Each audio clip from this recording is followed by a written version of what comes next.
interview, and I take the suggestion you make about the research questions. I add one extra research question about teacher. Okay, let's take another look here. The last one.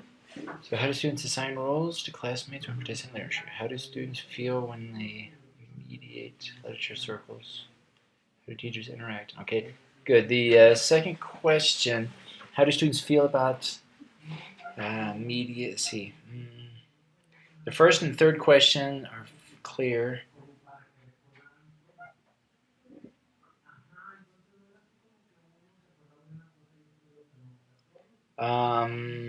How do... The second question seems a little bit vague. Let's see, how do students mediate?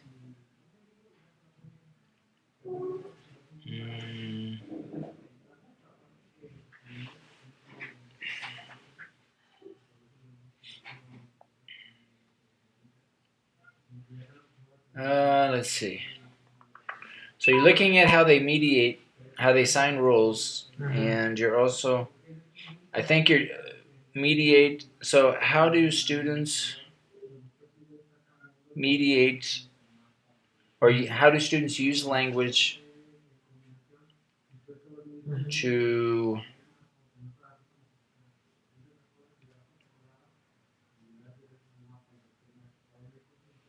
achieve a goal or to achieve something about? I mean, we can, you can use. Let's see. How do students feel about using language as? How do students use language to collaborate or to collaborate or to work towards a goal? Don't feel like you. I mean, I think we talked about using mediation or the word mediate in the research question, but now I think we don't feel like you have to use the word mediate or mediation in the question, even though in your theory you're going to be talking about mediation, and essentially that's what we're referring to when we talk about language. But I would rephrase it and mention how do they use language to work towards a goal or to work collaboratively or something along those lines. So it's similar to the first question but the first question is only about roles, about who's taking what role.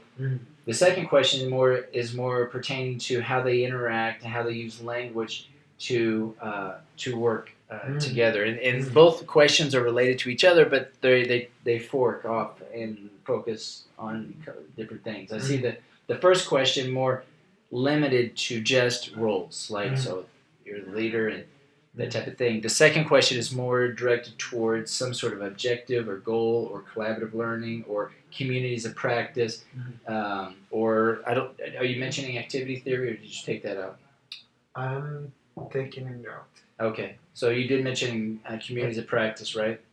Okay, so well, I continue reading, but you can mention communities of practice. How do students create a community of practice around a common goal? And language could be part of that, but it could be.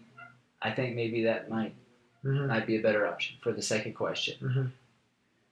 Yes. Yeah. So you're tying into communities of practice, and that's going to relate to other aspects that you've also mentioned. It's not just communities of practice, but most of your theory kind of is all related there. So, so what do you think? It's all right? It's much clearer. Okay, so all right. So now that we have our three questions clear, now thinking about your instrument, and I think we talked. Remind me again, how many participants are we considering for your research? We are considering inside a classroom 2 groups, 2 literature circles. They are gonna be observed twice. Okay. And I think we talked about a questionnaire as a way to filter, find those 2 teachers. I already sent you some minutes before the questionnaire. Okay. Is it Is this a semi-structured interview And Canvas or in Drive? in Drive? Okay.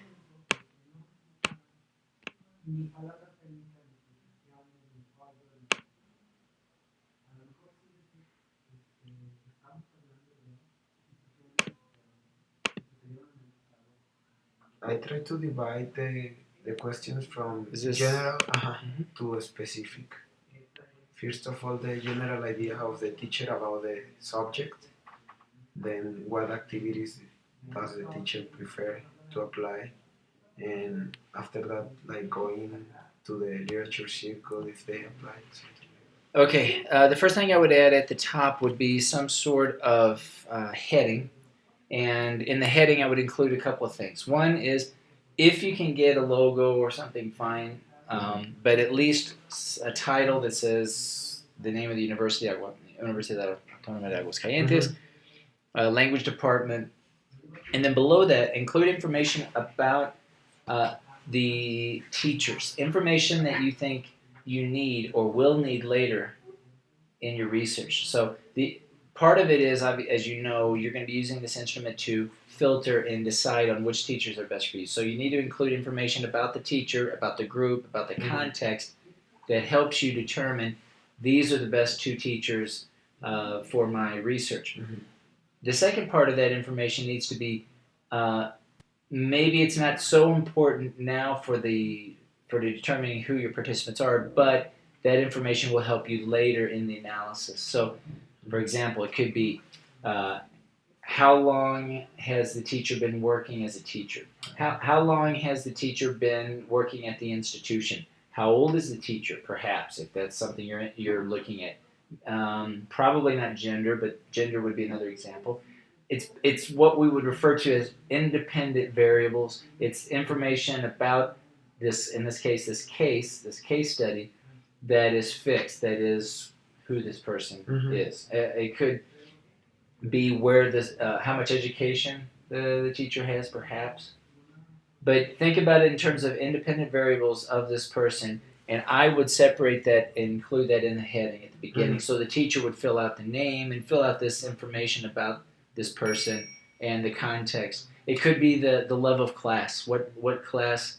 Is it a general English class? Is it for children? Is it what level? So on. Or what levels, if it's several classes. How many groups does this teacher have?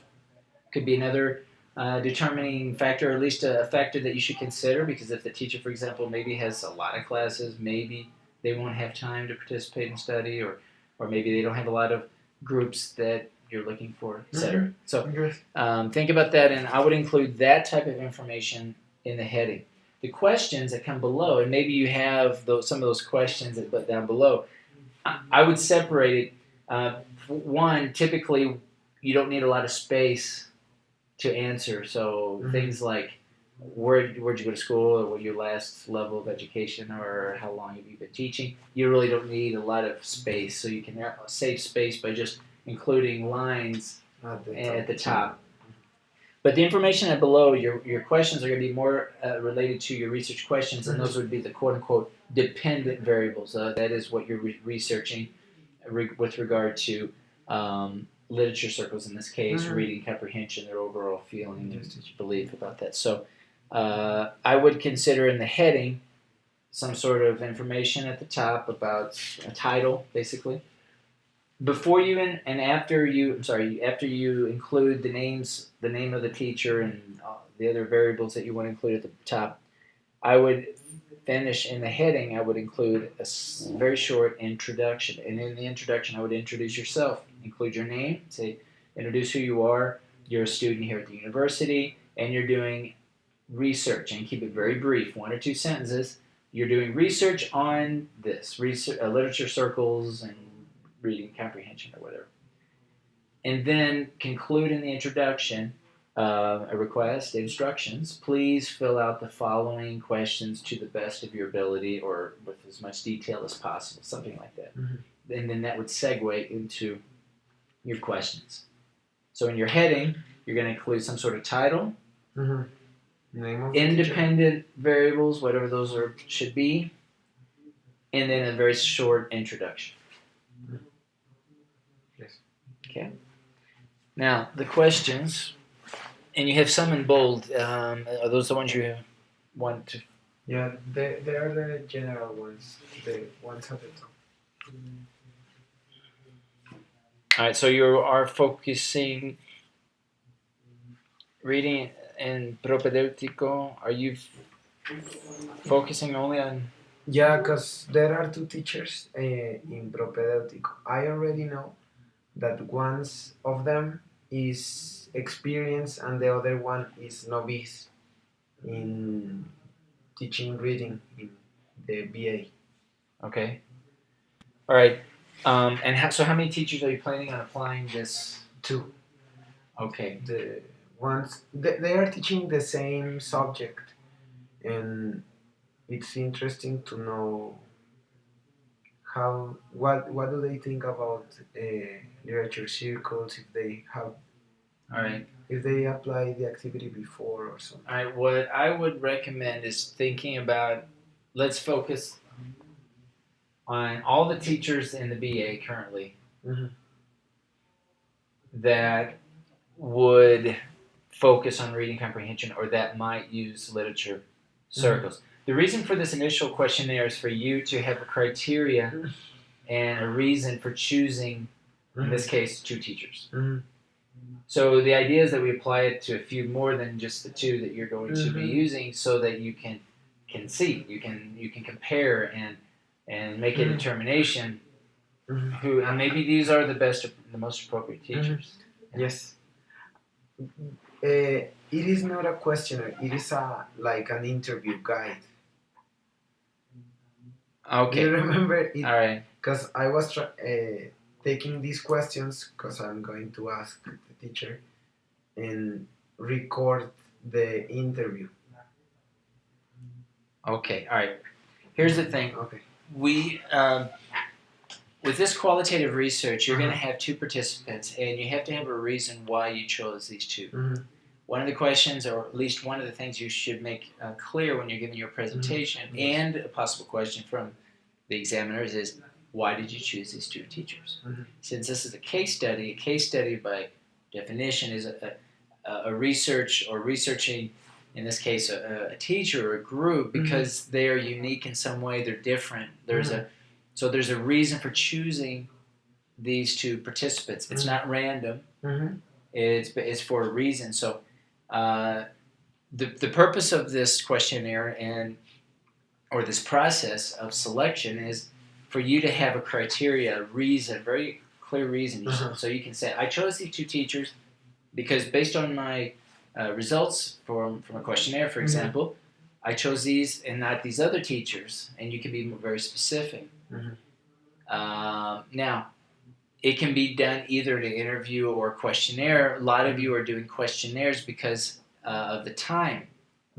So let's say, for example, that you want to look at all the teachers in the BA and you want to focus only on the teachers in the BA. Look for those teachers who have either taught in the past reading comprehension or who are currently teaching.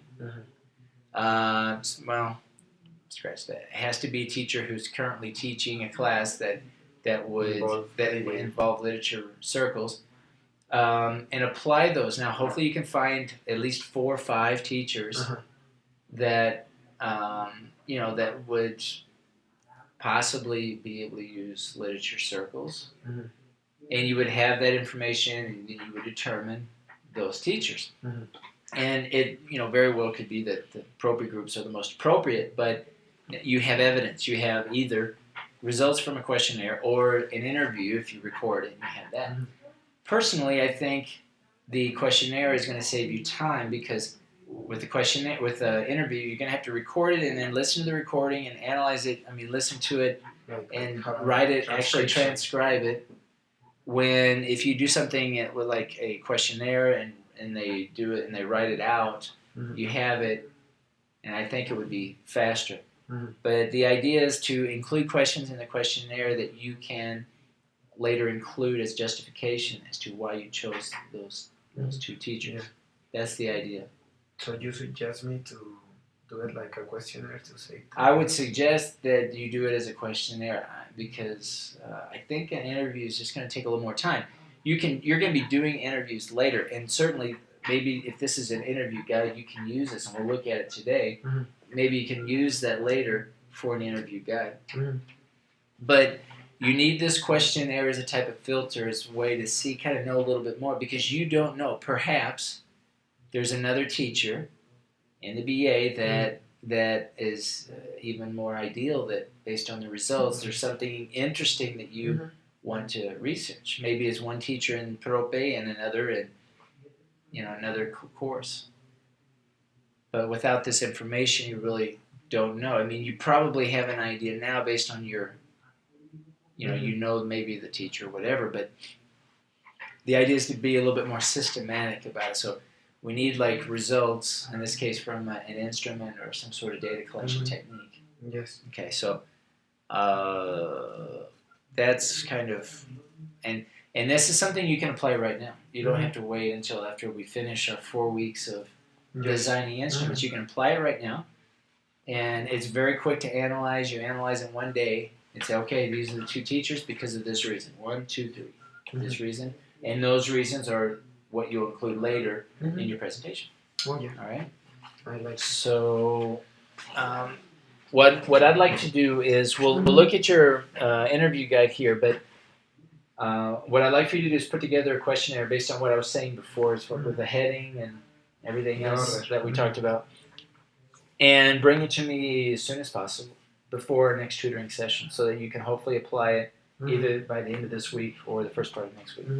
Yes. But not to wait for our next tutoring session. And it's going to be one page. It doesn't have to be elaborate. Be very brief, but it should have enough information for you to say, okay, these are the teachers I want to use. And the information from the questionnaires, from the two participants that you end up choosing, you can include in your analysis. It's part of your analysis. The other questionnaires you won't use, but the information that you get from the questionnaires for the two participants that end up being involved in your study, that information you can use. So think about it from two aspects. The questions that you ask has to serve its purpose in helping you choose, and it has to be good information that you can look at when you consider doing your interviews, your observations, thinking about your research questions, obviously, and answering your research questions. Yes, teacher. Right.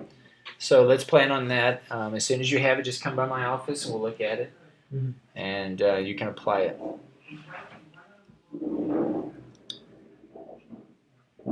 Now, just at a glance, you have 14 questions, and you can arrange this however you'd like.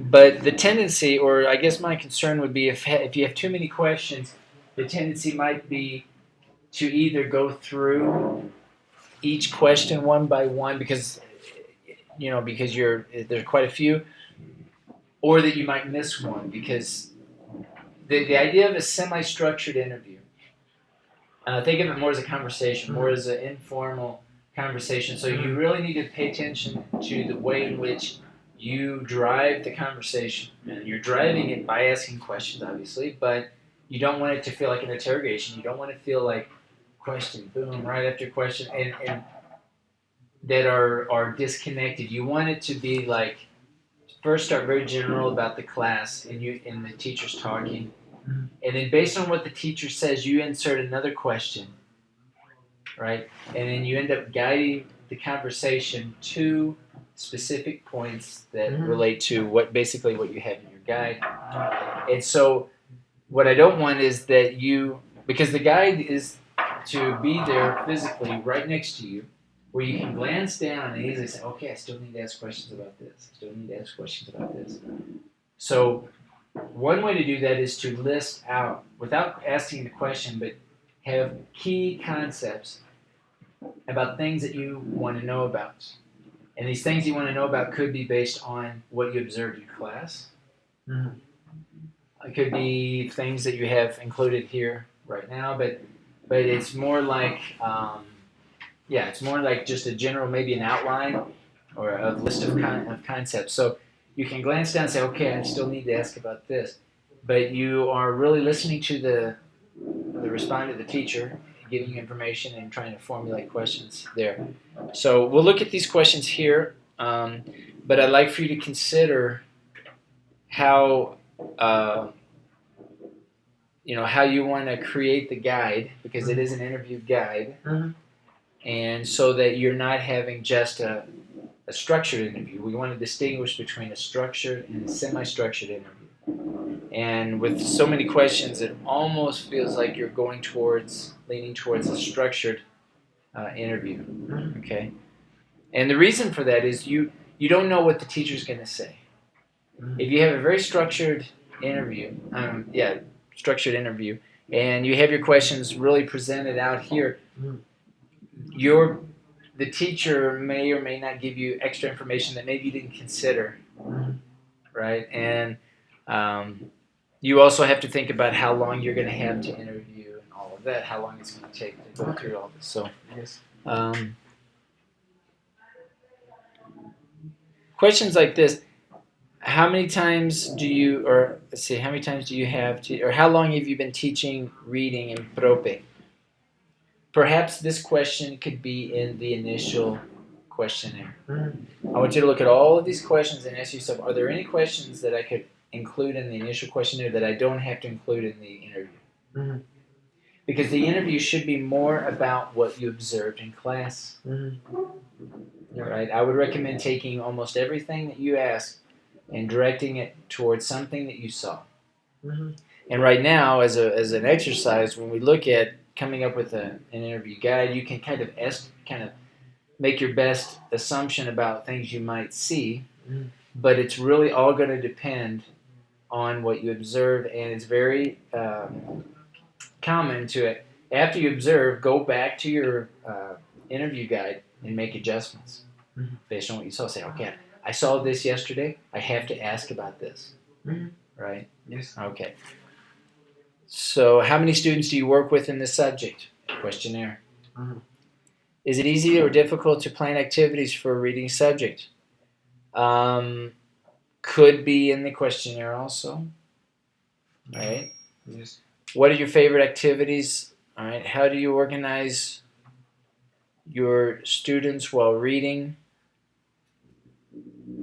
What type of classroom organization do you prefer? A lot of these are very general questions that I think you can include in the questionnaire. What I would be looking at would be questions like for the interview would be, how do you determine when you give students the option of assigning their own roles, and when do you intervene?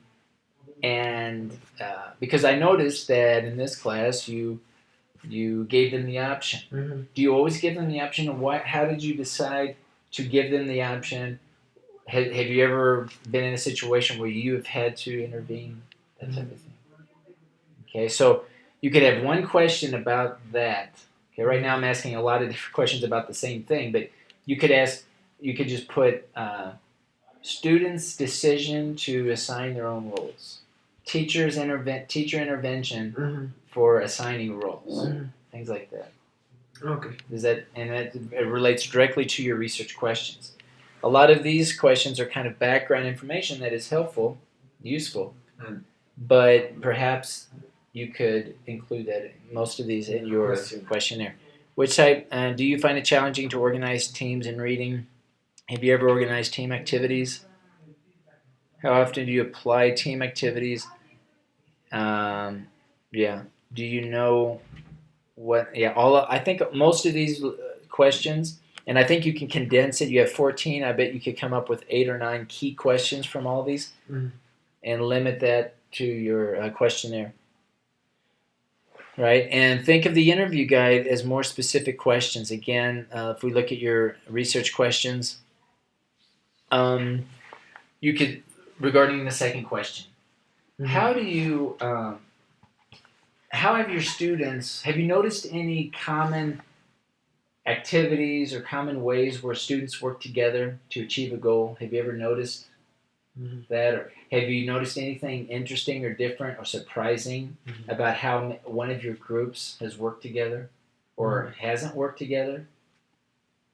and then they can start talking about perhaps communities of practice or perhaps not, but depending, there's an opportunity for the teacher to say, okay, yeah, I have a couple of groups that always work like this. I always have, and this always happens, or I have some groups that work differently, or that type of thing. So now you are getting information that is kind of related to the second question. And much more specific. And very specific, and think of what you might see in class. And you can even reference as an example. I noticed that you did this in class. Does that always happen? How does it happen? Why does it happen?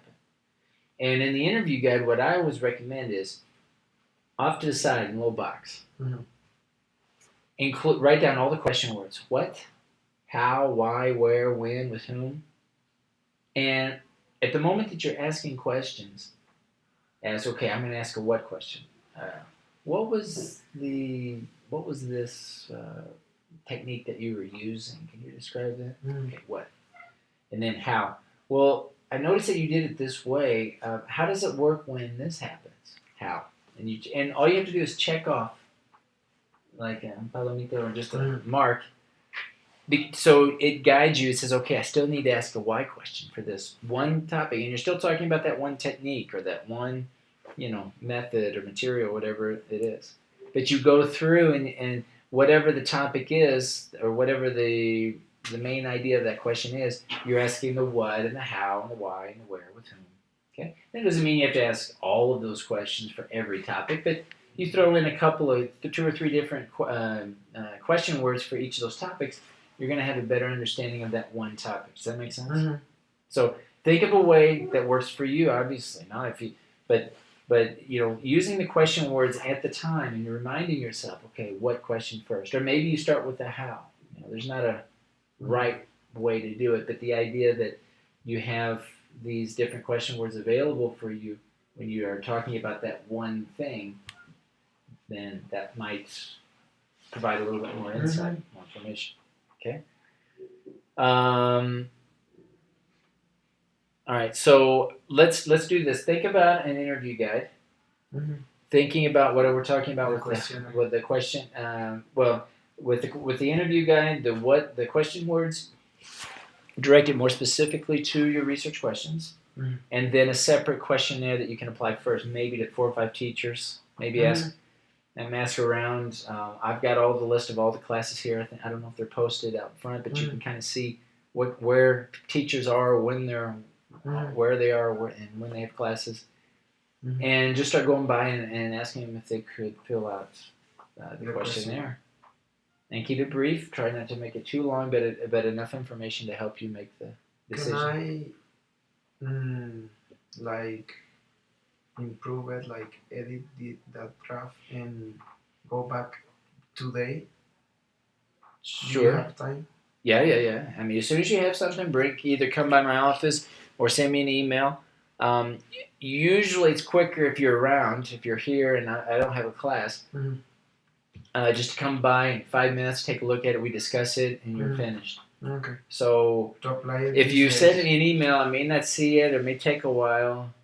So whatever works. Or if you're working on it tonight and you're not going to be here, it's up to you. I try to check as frequently as possible, but always send me an email Canvas. Like if you, just like in this case, you saved this as a Google Drive document, fine. But always send me an email in Canvas. Say and preferably the link, and that helps me. I can get to it quicker because I'm always checking emails in Canvas. But sometimes I don't see. I get notifications, but honestly, with all the emails that I get, I just delete these. I don't go through every one because every time you guys make edits to your document, I get an email. So I'm getting tons. So I don't even look at them if you're just making changes. So it's hard for me to distinguish between you making changes and actually a new document. So it's much easier and I think much quicker for you if you just send me an email in Canvas and with the link preferably say, okay, I just created this document. Here's the link. Please look at this, or I have a question about this, or just look at it. Ask the question in here, and I'll look at it and answer.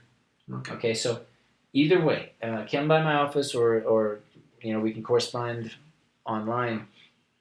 But don't wait till next week. No. Get it done in a couple of days, preferably. So hopefully by the end of this week or the first part of next week, you can go ahead and apply it.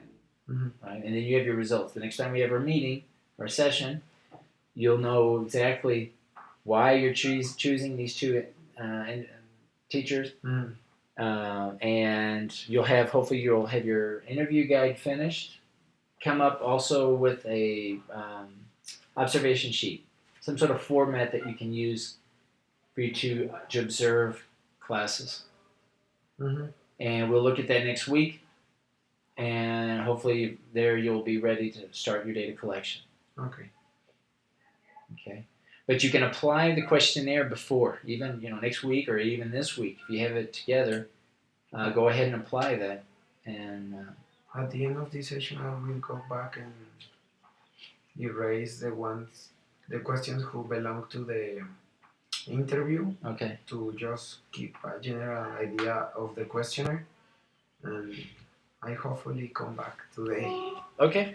And the document that you have here for your interview guide, even though it's for your own purposes, I would include a very basic heading, considering that you're going to include these instruments in your paper, so that you have it that looks halfway, not a little bit professional, even though it's for your own purposes. But you label it as you have done, semi-structured interview, but maybe just put the name of the university, or for Thesis Seminar or something. So it would be much more appropriate to keep like only 8 or 9 questions. I think so, based on the questions that you have here. I think you can use a lot of these questions, but condense them a little bit more. And most of the questionnaires that I've seen so far are in that range between 7 to 10. More or less. Okay. And it's not so much the number; it's actually what you're asking. So it depends a lot on what you're asking. But